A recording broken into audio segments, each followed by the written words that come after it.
"6:30 a.m. Norway Close, Corby. The headmaster of Kingswood School, Brian Tyler, takes a contemplative jog.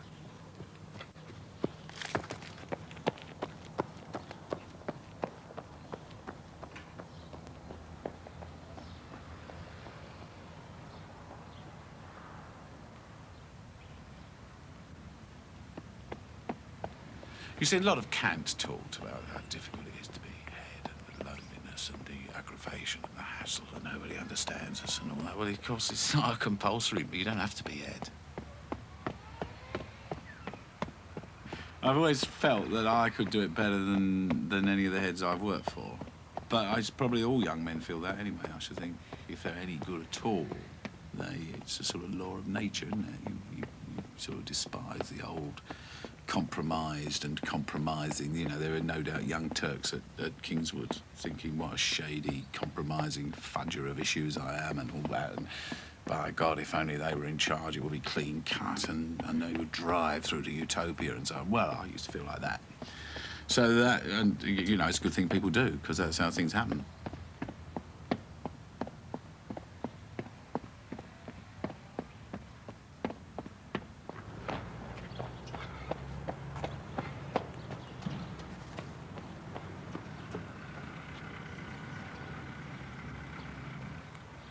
There comes a point, a momentum in one's career, in this trade, where if one is any good at all, you know that if you don't die, you're actually going to be a headmaster. Brian Tyler didn't die.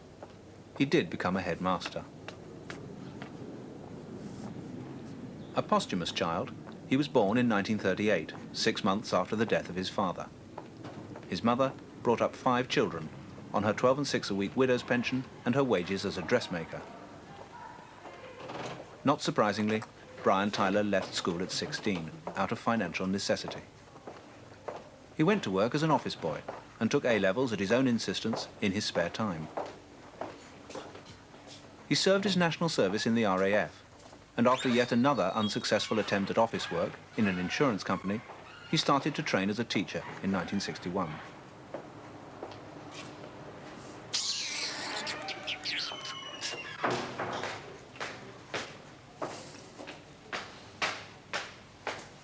Brian Tyler started teaching English in a secondary modern school in the East End of London, not far from his birthplace. Again, in his spare time, he studied, this time at London University, and, almost uniquely, was awarded a first-class honours degree in English literature. His teaching career flourished, and in 1978, he was appointed headmaster of Kingswood, his first headship.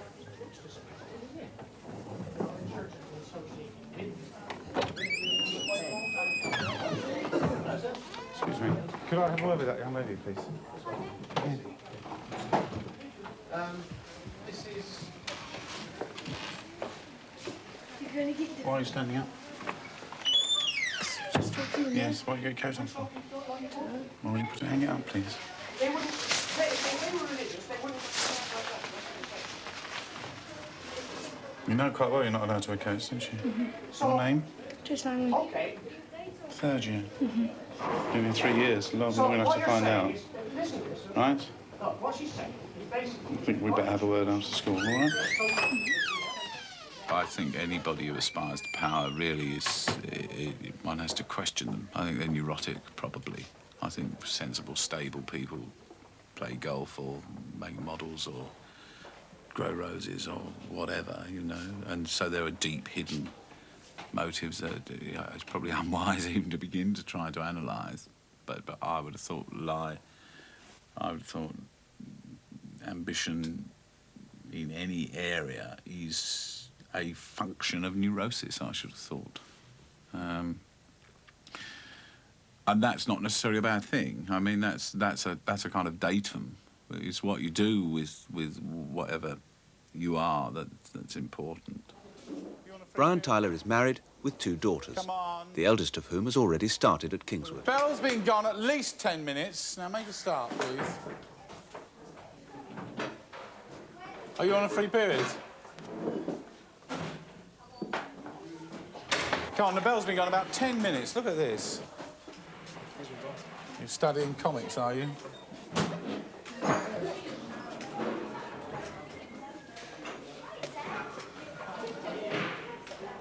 Free period, is it, Mr. Wise? You're waiting for your teacher? I think the success of a school depends... You want a free period, Susie? ...on the perceptions that everybody in it has of their relationship with the head. I think if they think the head's all right and doing his best and trying hard and looking after them and caring about them and so on, then the school's going to be good. It's a kind of historical... It stems from the Arnold tradition, no doubt, but schools are so heavily paternalistic. And a family's OK if dad's all right, isn't it? And it's not much more complicated than that.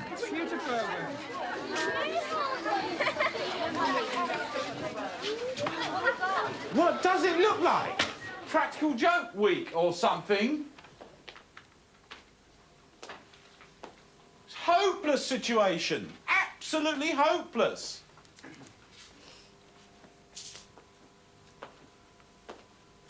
How can I mark them and give them back if they don't come in at the right time? How can we progress? We can't. We've got to face up to our responsibilities, haven't we? We agreed they were going to come in on Monday.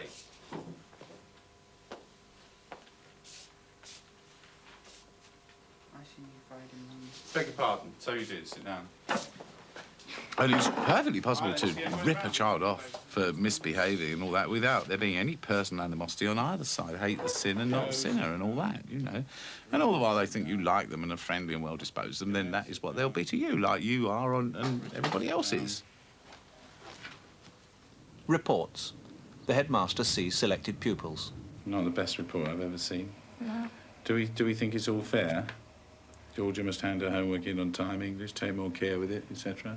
Well, he says I don't do my homework very much, but I do, really. Mm-hmm. I always do my homework. He says you don't take enough care, doesn't he? Yeah, Or is that true? sometimes. Hmm. Do you plead guilty to this? Georgia started you extremely well, but since Christmas she's put very little effort into her work and her standard has dropped. No, I don't think that in French, no. Sorry, you don't think that's true? No, not in French. I think I try quite hard in French. Mm. She also says you can be disruptive. No, I don't think, because we sit next to boys anyway, and I don't see how we can, really, because you're always quiet when you sit next to boys, don't you? I don't know, dear, are you? Well, I am, yeah. If there's too much of anything like that, Georgia, you and I will find ourselves in the sharpest possible disagreement. All right? But there won't be, will there? That's a guarantee, is it? Go on, then. Now, are you accepting the general tone of this, that you're not making enough effort in areas? Yeah. That's crazy at your time of life, isn't it, given that you're clever and everything? Yeah. I think I'd better check up on you, don't you, in half a term's time, all right? And I shall ask Miss Prentice to get the information from everybody, and it'd better say that Adrian's making an appropriate effort to his ability. Otherwise, we shall have a somewhat less amicable interview. Sylvia has not adopted the correct approach to this subject. Silly tantrums. Tantrums. True? True, I suppose, but it's not always my fault. Oh, no. Well, we're not talking about all the time, are we? PE, silly, really excellent work, it says. Often spoilt by silly, immature behaviour. Guilty? Guilty. I reckon, Miss McVeigh, knowing you as I do, that you could do very well, but it's all this bubbling about and it's not my fault, and isn't it, you know? Yeah. And it's not helping you very much. No, I suppose it's not really. No, we're not 10 anymore. This isn't Kingswood Juniors, you know. No. We're very old ladies trying to do well, aren't we? Yeah. Yeah, but I'm going Don't to you try think? my hardest now. Are you? Yeah. Now, what shall I do? Shall I check up on you next term? Yes, please. I'll get a report from everybody and they'll all say Sylvia's stopped messing about and having tantrums and he's working hard and all that, won't they? Yeah. Will they? Well, hopefully. Well, I'll be happy with just some improvement, all right? I try to show affection to them because I actually feel affectionate towards them. And again, one establishes personal relationships with people by being friendly. Does one not? And open. And I hope it doesn't say things like that. No. All right, sweetheart? Yeah. The sign of a friend, I would have thought, is that or one of the signs is that they demolish barriers between each other. How many people actually object to homework? At home, you're supposed to do what you like watch telly and all that. Yes. But if we say to you, look here, if you want to get 5 O-levels or 6 CSEs or 3 A-levels or whatever, you know, there's not enough time at school, there must be homework, what then? Sorry, Angela, yes? Not allowed to wear jeans. Ah, I'm not allowed to wear jeans. Yeah. We should have no rules at all about dress. It's not really up to the teachers to tell us what to wear, though, is it? It is really, yes, I'm afraid so, yes. Yeah. I can decide what is suitable for you to wear for school, yeah. You could say it's stupid and wrong, but it's legal. It's legal. You could make us wear a uniform. Yeah, I could do, yeah, that's right. Well, I could get him just wearing what we are now. We could wear trainers because there's sometimes trainers are more comfortable than shoes. Yeah, I'm thinking seriously about that trainers thing. I think that's, you know, more that's what I'm thinking comfortable. about. I agree. Yes? Like playing around the bike sheds and that. That's unreasonable. Why do you think that rule exists? Because there's more rooms than that. Yes, why do you think the rule's there? That particular rule? Probably because there's too many places poked on or something. Yeah, and you? That's the place where everyone goes to have a fag. And there's the smoking, yes, right. Yes. So, to remove aggravation, he says fights, you say smoking. So, to remove aggravation, you say, OK, if nobody goes there, they won't fight there, they won't smoke there, so... But if people are going to smoke, they'll just find another hiding place. So what should we do, allow people to smoke? Well, yeah, no way, yeah. Do you think so? We should say, OK, anybody can smoke? It's like I think you shouldn't just try to catch him, but make a rule against it, I suppose. when you were young, you probably wanted to have a fag in your school. Certainly not. Certainly not, Simon. Children, like everybody else in the world, assuming that they're not loonies, behave to you in exactly the same way as you behave to them. And if you're polite and friendly and oncoming and all that to them, that's what they'll be to you. And that's the long and the short of it. Why should you be different from anybody else? I don't like wearing a suit every day. It gets on my nerves. That's the role I play. I explained that to you before. If you didn't live in Cottingham, I'd send you home to change. Now, you're not to wear jeans tomorrow, is that clear? Tomorrow morning, will you come and see me, please, so I know you're not wearing them? And will you kindly stop pushing your luck? There's going to be a row in the end. Am I making myself clear? All right. Going to give you an English lesson now. What's that out there? A lorry. No, that. Playground. Playground. What's it for? Playing. Right. If you come in here, it's for sitting and talking. Is that clear? So push off outside and play. Go on.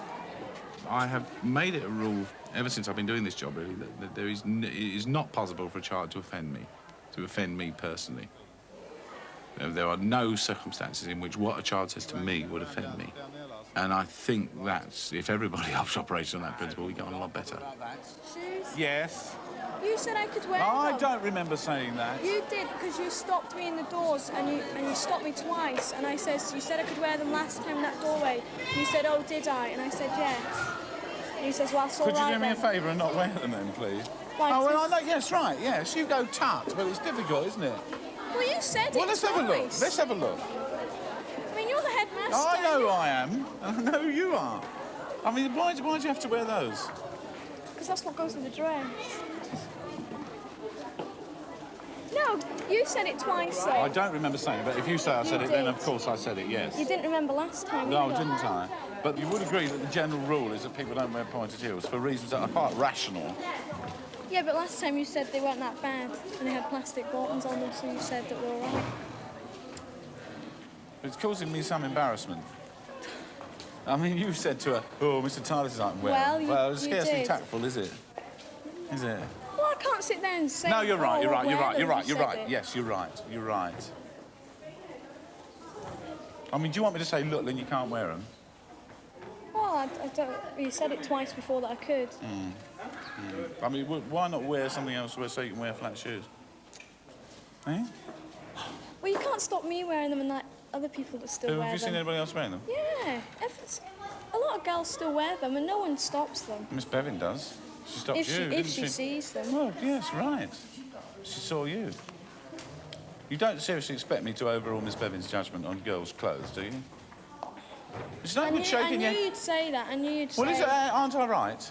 Well, and you always do that. You always say, well, do what she says then. Surely that's right, isn't it? Well, you shouldn't have said that in the first place, then. That's twice you said that to me. My judgment was that they were all right.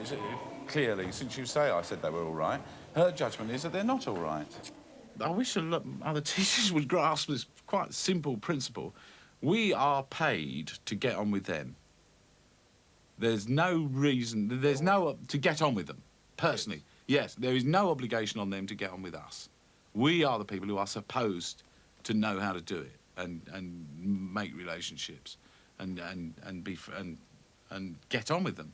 You expect me to say, sorry, Miss Bevan, I overrule your judgment, do you? Well, you're the headmaster. No, come on then, don't be sulky about it. It's up to you. You're the headmaster. You make your decisions about it, don't you? Then you expect me to be an expert on girls' fashions and so on, do you? No, you just have to say, yes, I can wear them, or no, I can't. But you said I could before, twice. That's right. You're going to be stubborn about it and make me say you can't wear them, are you? No, I'm not going to make you say anything. I think you should have said no before if you're going to say no now. Obviously, at the time, I must have thought they were all right, mustn't I? Yeah. But now Miss Bevan tells me that they're not all right. What are you going tut for? Because you're gonna say no, I can't wear them because Miss Bevan came to you. That's right. That's her job, isn't it? That is her job. Would you look? Let's go through it. Would you agree, A, that if it is so that the pointed heels actually damage the floor, then people didn't ought to wear them in school for that reason? Would you agree with that? Yeah. Right. But last time that you said that. That is the reason for the rule, OK?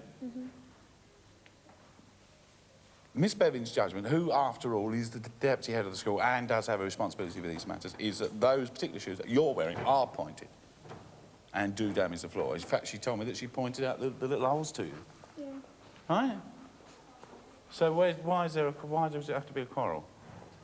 No, all I'm saying is you said yes, and now you're going to say no because Miss Bevan came to you. You should have said no in the first place. Well, I thought they were all right in the first place.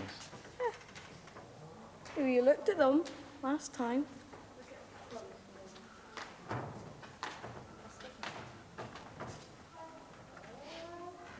Will you please not wear them then? All right? Breaches of dress and decorum or breaches of discipline. The approach is much the same. What happened? Yesterday, we were doing games over, and Amanda White come in, and she pushed me, and I says, "Stop it!" And she goes, "No." She goes, "You little slag bag" to me. She says to me, well, she got a bag, and she went after me, and I says, "Stop it!" And she goes, "No." And I says, "Well, you're just going to start me, so I'm going to." No what? I'm fed up with it, so I am. Tracy Langley, Linfield. Don't point at me, Maria. Tracy Langley, Linfield, Meryl White, and all that are after me, and Jeanette never had anything to do with it. So I'm sick of it. They're always picking on me and Jeanette. So how did the fight start? Meryl White got a bag and she swung it at me. Come here, Meryl. What did your mum say? Does she? Yeah. What's that? Her hair. Whose hair? Her hair. Her hair. How did I get it? Her Yeah, how did you get it? hair. Does your mum know that? Yeah. No, you tell me how it started. She's walking out changing. She pushed her straight in my face and so I hit her back. And she pulled my hair, so I just pulled her back. So whose fault do you reckon it was? Her hair fault. All together? She's been causing trouble for 3 years for me.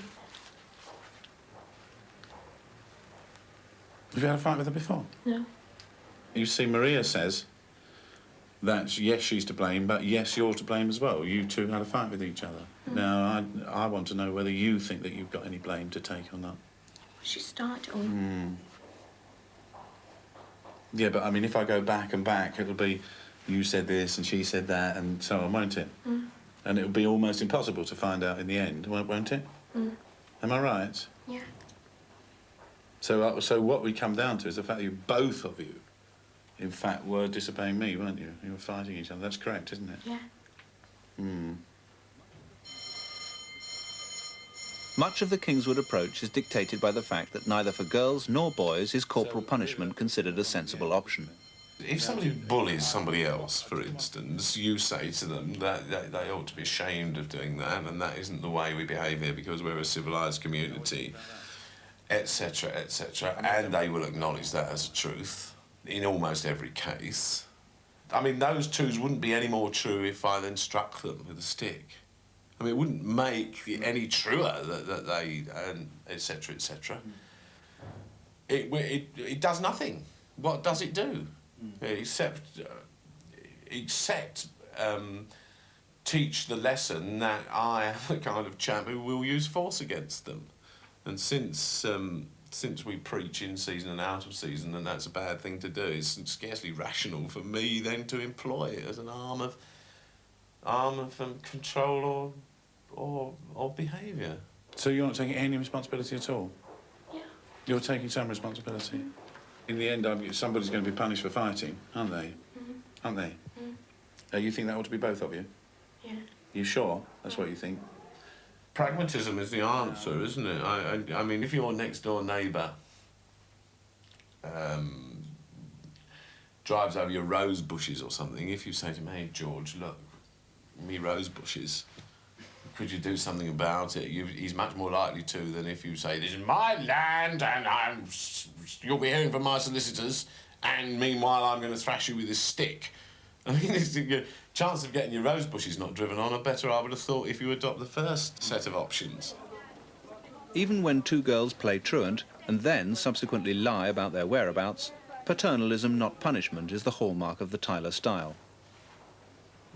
You know that I now know where you went, don't you?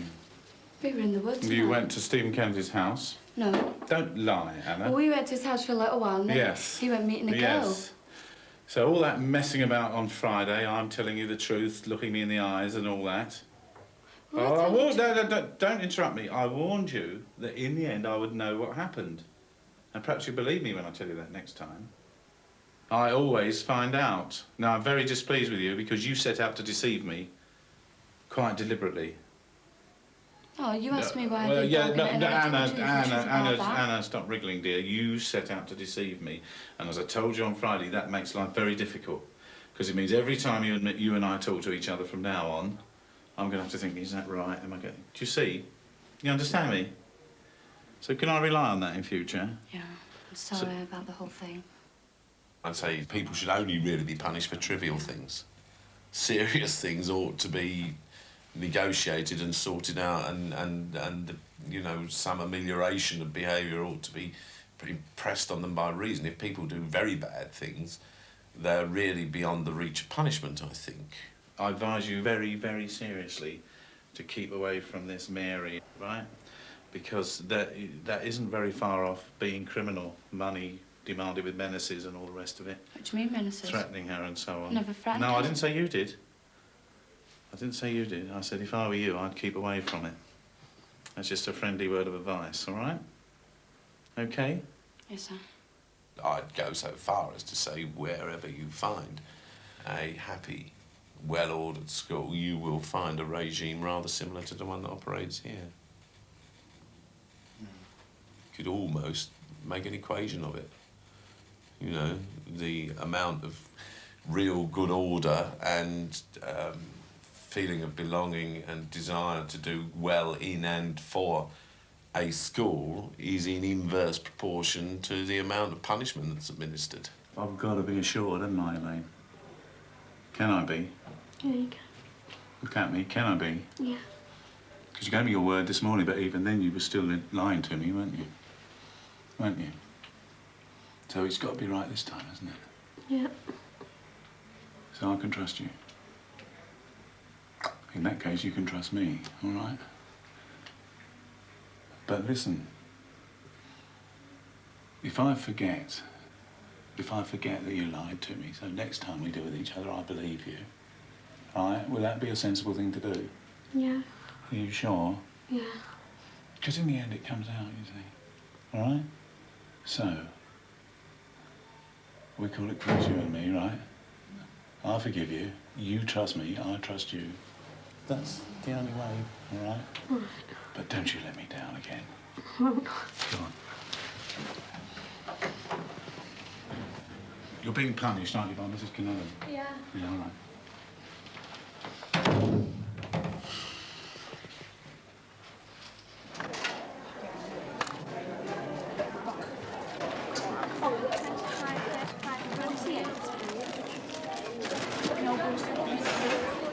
That's it. Just two of you. Where?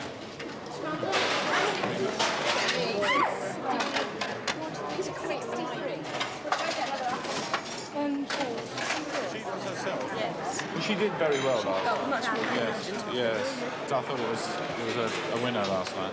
It felt good, even backstage, I thought. It was everyone was coming off stage feeling much better than usual. Sorry? So did a lot of people last night. Especially in the last scene. Oundle Public School, one of two major public schools in the area and the venue for the Oundle Music Festival.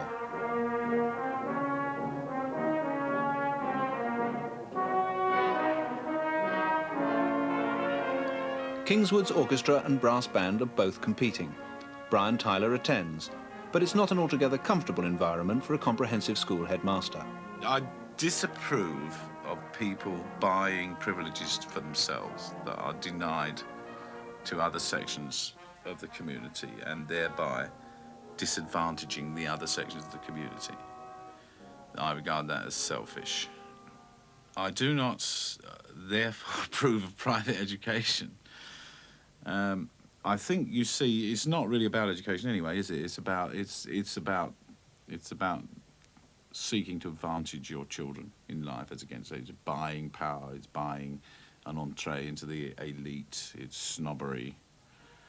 What you are buying is power and social privilege. And ultimately, I think that is irrelevant to the needs of society.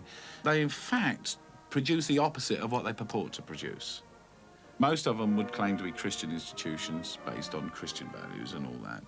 In fact, they teach their people to regard themselves as superior to others, they regard them as members of an elite, a ruling class, and there's no doubt that that's what they do regard themselves as. And the proof of the pudding is in the eating. If these people have actually controlled the destinies of this country, as indeed they have for the last 100 years, you know, there's no reason why the rest of us should applaud, is there, considering where we are now.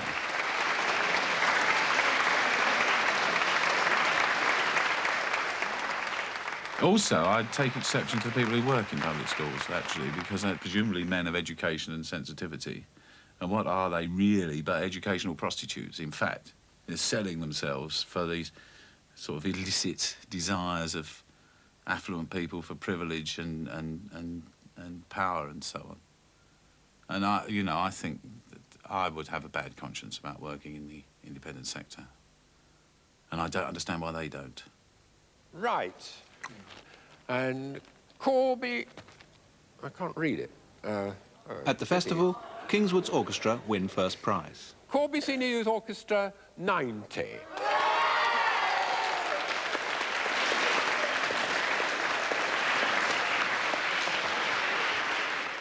I also disapprove of them because I think in the end, whatever grade you get at A-level and however well you learn to play the cello, if you are the son, as it might be, of a doctor or a barrister or a manager, you are better off being educated with the son of an out-of-work steelworker or the daughter of an out-of-work steelworker. Look at Kingswood, which represents almost every social class, living harmoniously, cheek by jowl, learning to cope with each other, learning what it's like to not have shoes to wear and so on and so forth, because the kid sitting next to you hasn't, and so on. That's got to be better. That's got to be better. If we had a world where people would regard their children as important as other people's children, but no more important than other people's children, we'd get a long way towards the kind of utopian education arrangements that you're looking for. It is It's atavistic, it's primitive. I think it's tribal to seek to advantage your kids against other people's kids. But when you hear Rhodes Boyson say that achievement is lower and standards are falling in comprehensive schools and... Yeah, but he can't actually believe that to be true. Or if he does believe it to be true, God knows what he thought he was doing in his school for all those years. Because, you know, if it just isn't true. If you just pick up any book, you've done it yourself. You know it's not true. Standards are... Those kind of standards are infinitely, immeasurably higher. No doubt about it. Glad, you know, kindly Father Christmas. Contributing to the maintenance and improvement of those standards, Brian Tyler teaches at least 14 periods a week. What is he doing with the children? There's almost a kind of a sexual thing there, isn't there? Is he molesting them in some way? Is he violating them in some way? What is he doing with the children? Remember, it's called Innocence Song. It's something to do with loss of innocence. Who could have let him in? Treachery? Magic? Father Christmas, everybody knows Father Christmas can get in. He can come down the stairs, he can come down the chimney or whatever. How's this chap got in? And still the question's going on, you see, building up attention. Why has he rubies on his fingers? What colour, Miss Wood, are rubies? Red. What else can you think of with your superb intellect that's red? Apart from Liverpool? Blood. Say no more. Traditionally, examination success has been the measure of a school's achievement. At Kingswood, however, it's not the only important criterion. Schools didn't ought to be about examinations. It's a great historical complexity. It's all, you know, the legacy of old-style secondary education and grammar schools and comprehensive schools and secondary moderns all trying to validate themselves by certification of various kinds, O-levels, CSEs, A-levels, and all that. And secondary education viewed par excellence as the gateway to higher education. So what we really care about, ultimately, this is all, as it were, quoting, what we really care about ultimately is how many go to university and all that, and that's what we really, that is how you really measure the achievements of the school. Well, that's a kind of poisoning of the wells for a lot of other people. He's proved it. It's all been proved by what happened. The king was frightened by the play. His guilt has been revealed. And Hamlet is delighted. If you asked half the kids in the 5th year, they would probably regard most of what they do as a fairly meaningless and quite arbitrary concatenation of learning that appears to have no interest or relevance other than the fact that it's going to enable them to pass an exam. There's no kind of nonsense about education in it. The customers take a very utilitarian view of what schools are for. How is this going to help us get a job, say the ruffians? You know, I want 2 B's and a C, say the potential lawyers. Their view is utilitarian. Our view is in tension with that sometimes. And it's always been so. It's always been so. It has always been so.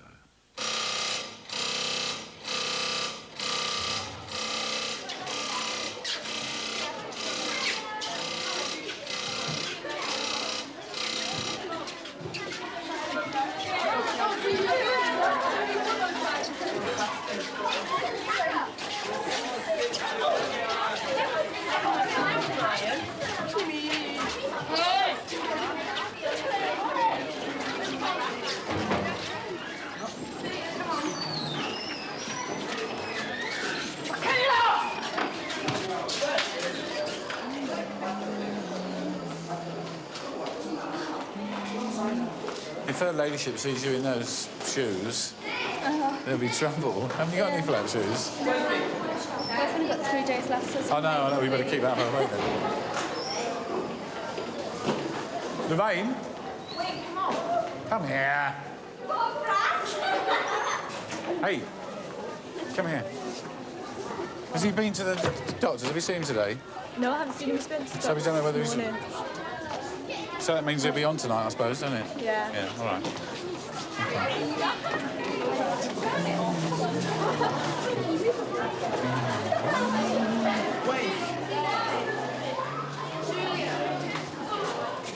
Mark? Mark?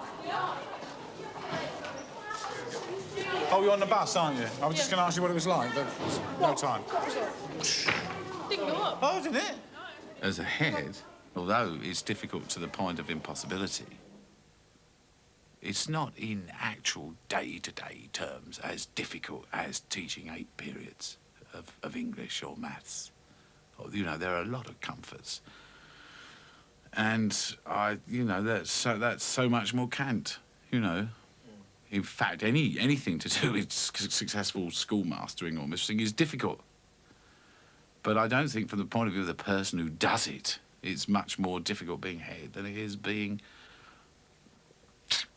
scale 1 out there teaching hockey in the pouring rain and then rushing back to do biology and then whipping off to a meeting about somebody in your class and then taking a second to go to the toilet, dashing off to do your register and then hurtling off to face a lot of alienated 5th years and then being badgered while you're having your cup of tea because you haven't done your grade sheets and then rushing off to take the 1st years and then coming back to go out and take them on a trip or to a football match and then going home and doing your marking, you know. I mean, that's a lot of work for £6,000 a year, isn't it? Really. And you're supposed to be skillful and good and magnificent and still be keen and come back to parents' evening and all that. Now, that's not an easy job. It's not an easy job. You can get in on the night. Well, not focus, but I'll tell you what, if you tell her to come, and tell Mr. Miranda to slip her in, all right? Okay. Are you coming? Yeah. You and your mum? Yeah. All right, yes, of course. Okay. Say you're a friend of mine, you'll be all right. Come on, Baz! Where is she? Tracy? Didn't I tell you to come and see me after school? Yeah. Well, will you go to my room then, and I'll see you in a minute. Classrooms may be shut, but the school is still open. Juliet needs advice on how to commit suicide. Not back completely, but she can't do it dead side on or frontwards, otherwise it's impossible. So she's going to go... Can you get out of the way? She's going to go, kiss your lips, da-da-da, lips are warm. Yeah, but Where are your legs? Here. This side. You like that? Yeah. Yeah. Yay noise and I'll be brief. Well, the only other way she could do it is if instead of just sitting still and shoving it in her, is how she shoves it in and sort of folds up. Yes, but she's frightened. She's frightened. Well, it hurts her, wouldn't it? Of course it'll She hurt is me. frightened of it. No, I mean Marion thinks she's frightened of it. Swear it's here somewhere. Oh. So if she went like that, it would be terribly unconvincing. See what else there is. No, not do I. Why would Shakespeare make me poison myself? Can't you borrow a little dagger? Producing the school play gives Brian Tyler a chance to relax in the company he enjoys. One assumes that staff being adults are better able to take care of themselves than kids not being adults. I mean, on that level, right. I think the morale of the staff depends on the success of the school, and the success of the school depends on the happiness of the kids.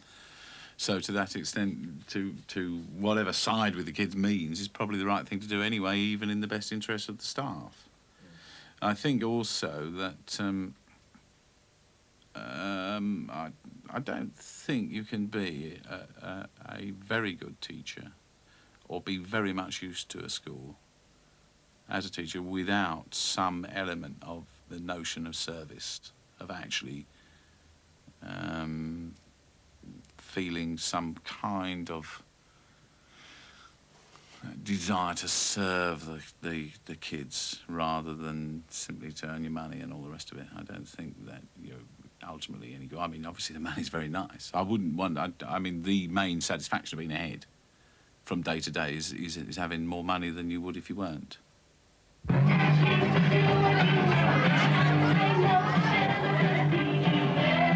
In a town with few other legal diversions, the youth club keeps the school active until 10 p.m.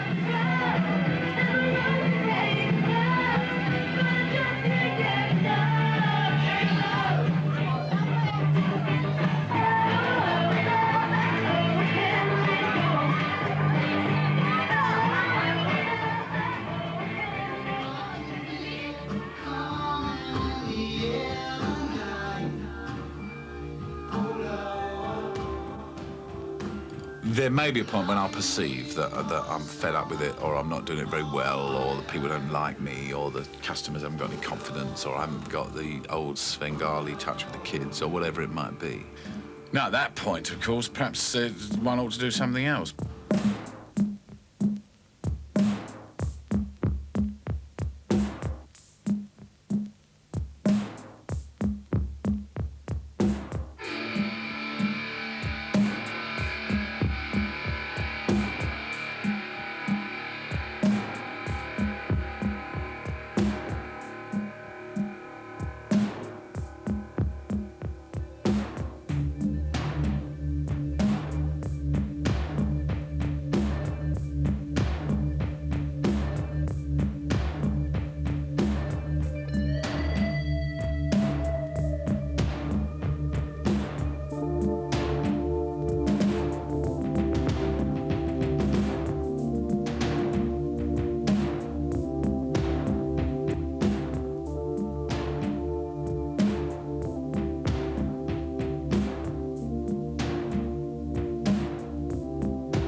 As a head, ultimately, you don't really know whether you're any good or not, actually.